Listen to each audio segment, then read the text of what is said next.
जय हिंद। आप देख रहे हैं प्रचंड भारत न्यूज। आज देश में जातिवाद की इतनी बड़ी लड़ाई छिड़ गई है कि भारत सरकार से लेकर के तमाम वो जातियां और देश प्रदेश के छोटे बड़े नेता सब अपनी अपनी जातियों की कुशलता और बड़ाई दिखा रहे लगातार हैं। भारतीय जनता पार्टी के लिए कार्य करते रहे, उनकी भी भावनाएं मेरे साथ उसमें सहमति अपनी व्यक्त की। हम लोग कार्य करते रहे, राष्ट्रवाद के लिए की नियत से काम किए, कई राज्यों में चुनाव प्रचार में भी गए, विस्तारक के तौर पे भी गए और उसके साथ साथ कई सरकारें गिरते भी देखा, कई सरकारें बनते भी देखा और उस दौर को भी देखा हम लोगों ने महेंद्र भैया कि जिस दौर में भारतीय जनता पार्टी कोई कार्यकर्ता बनने को तैयार नहीं था।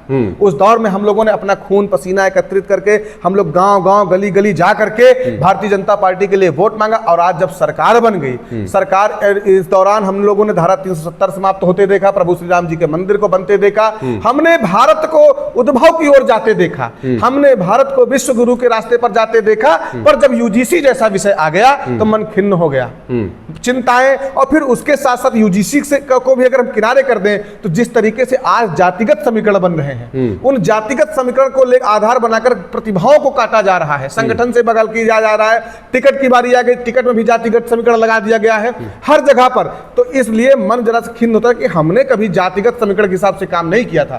हमने काम किया था तो राष्ट्रवाद के लिए काम किया था, हमने काम किया था तो हिंदुत्व के लिए काम किया था, सनातन के लिए काम किया था। इसीलिए आज थोड़ा सा मन हम लोग का भटकता है, पर हम लोग ये चाहते हैं कि आग्रह भी करते हैं सरकार से कि यूजीसी हो चाहे जो विषय हो, इन सब चीजों को समाप्त करें।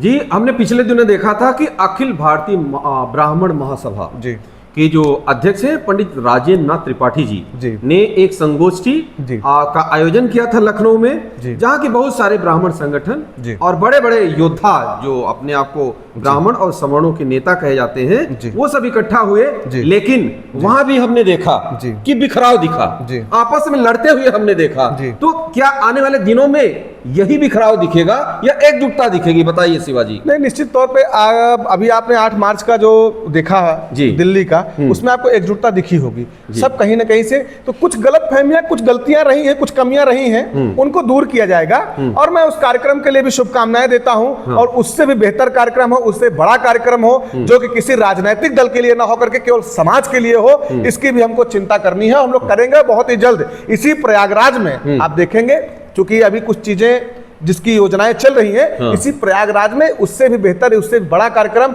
उन्हीं लोगों की अगुवाई में, उन्हीं सारे अपने समाज के योद्धाओं के नेतृत्व में हम लोग करने जा रहे हैं और बहुत जल्द करेंगे। जी, अब जिस प्रकार से दिल्ली के जंतर मंतर पर इन योद्धाओं को, इन सवर्ण नेताओं को, इन ब्राह्मण नेताओं को रोका गया, हिरासत में लिया गया, हाउस अरेस्ट किया गया, आप क्या देखते हैं कि आने वाले दिनों में ये लड़ाई तेज होगी या इतने पर ही बिखर जाएगी? देखिए, ये तो सरकार के ऊपर निर्भर करता है। सरकार के ऊपर निर्भर इसलिए करता है कि देखिए, हम सुप्रीम कोर्ट गए थे, त्वरित राहत के लिए गए थे। अब सुप्रीम कोर्ट ने 19 मार्च की तिथि नियत कर दी है, लेकिन हमने ये जो लागू हुआ है, हमने इसमें सरकार का हस्तक्षेप का मांग किया है। सुप्रीम कोर्ट तो अपना काम कर रहा है, सुप्रीम कोर्ट तो हम अपना निर्णय अपने हक में, अधिकार में, चूंकि अपनी चिंताओं को जाहिर करके उसमें जो हम लोग का निर्णय, हमको भरोसा है कि हमारे पक्ष में आएगा। पर हमें ये निर्णय केंद्र सरकार से चाहिए, केंद्र सरकार इसमें हस्तक्षेप करे और जो इस कानून को के निर्माता है या इसमें जो इन्होंने इसको ऐड किया है, उन पर कार्रवाई हो, उन पर कार्रवाई हो तब तो ठीक है, नहीं तो यह आंदोलन इससे दुगना, इससे तिगुना, इससे 4 गुना बड़ा रूप, विशाल स्वरूप ये लेकर के रहेगा और हम इसको वापस लेंगे फिर येन केन प्रकारेण। आपने देखा होगा पिछले दफे कि जिस प्रकार से SC/ST एक्ट आया, सुप्रीम कोर्ट ने उस पर रोक लगाया।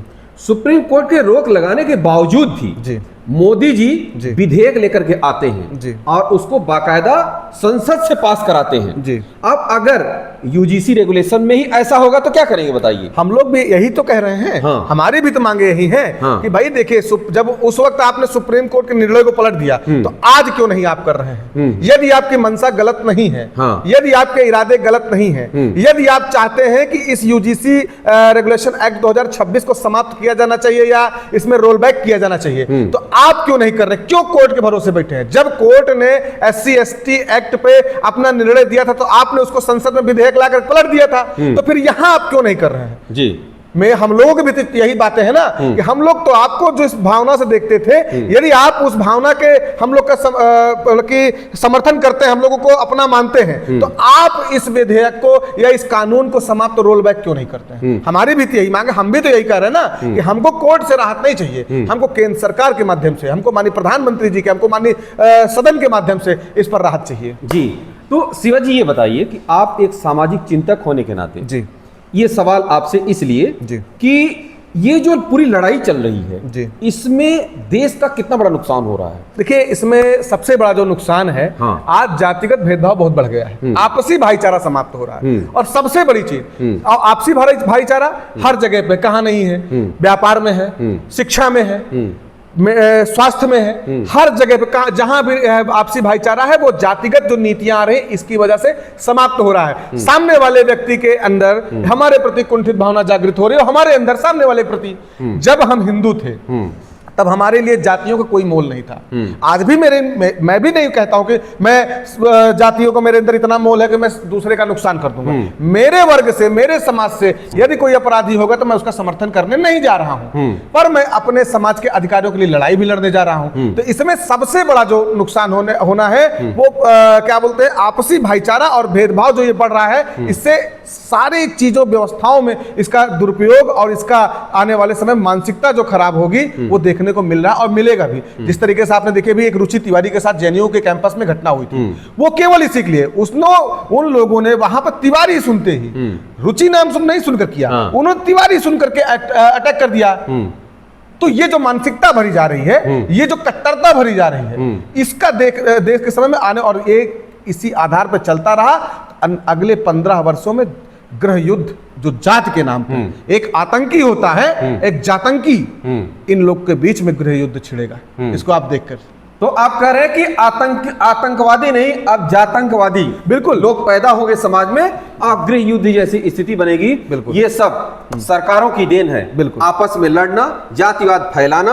अब जब देश आजाद हो गया है, देश में संविधान से सब कुछ चल रहा है, तो फिर इस प्रकार का भेदभाव जो संविधान में जो आर्टिकल है कि सबको कानून के प्रति संविधान के समक्ष सब समान है, तो ये भेदभाव क्यों फैलाया जा रहा है सरकारों के द्वारा? जिसका जो है वो दे दे। अभी तक तो क्या आप लोग ये ब्राह्मण समाज या सवर्ण लोग क्या ये कह रहे थे कि रिजर्वेशन न दिया जाए?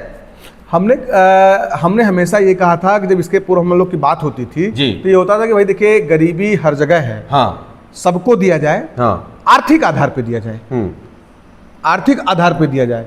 भाई चूंकि जब आप कहते हैं कि हम बाबा साहब के संविधान की बात करते हैं, तो बाबा साहब ने तो अपने संविधान में मात्र 10 वर्ष के लिए आरक्षण की समीक्षा ही की थी। आरक्षण को तो उन्होंने 10 साल के लिए दिया ही था। तो आज भी ऐसा क्या होता रहा? क्योंकि इसमें वोट बैंक की लालच और जो सरकार पर बैठने वाले लोग हैं उनकी मानसिकताएं स्पष्ट नहीं थी। वो लगातार अपने राजनीतिक वोट बैंक को मेंटेन करने के लिए आरक्षण को बढ़ाते चले गए, और आज ये एक सबसे बड़ा सरदर्द भारत में बनकर तैयार बैठा है। -40 वाला अब अगर किसी का इलाज करेगा तो उसकी क्या स्थिति होगी? हम तो नहीं करवाने जा रहे हैं उससे। और मैं एक बात ये भी कहूंगा, यदि -40 का आप समर्थक करते हैं तो सबसे पहले हमारे देश के नेता ही उनसे इलाज करवा ले। नेताजी का, नेताजी तो विदेश चले जाएंगे। नहीं, नेताजी विदेश चले जाएंगे तो उसके फिर इसका मतलब तो यही हुआ ना कि उनका जो स्थिति है वो जनता पे थोपना चाहते हैं। तो जनता को भी इसका प्रतिकार करना चाहिए, सीधी सी बात है। अब आप समझिए, लोग हमको कहते हैं ये अपना समय आने पर दलित और पिछड़े बना लेते हैं कि हम दलित और पिछड़े हैं, लेकिन जब इनके बीच में आपस कोई बात होती है तो ये आपसी सरफुटबॉल सबसे ज्यादा। आज सबसे ज्यादा SC ST हमारे ऊपर थोड़ी लिखा गया है।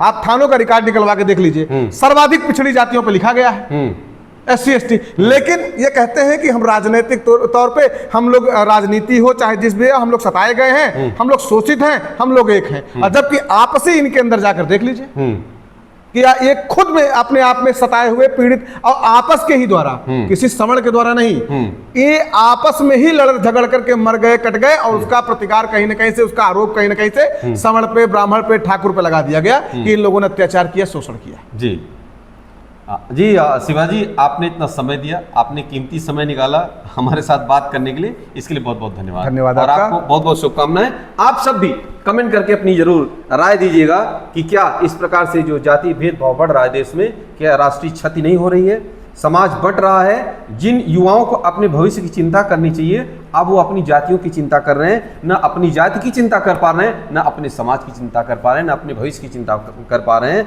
आप सभी का बहुत बहुत धन्यवाद। जय हिंद।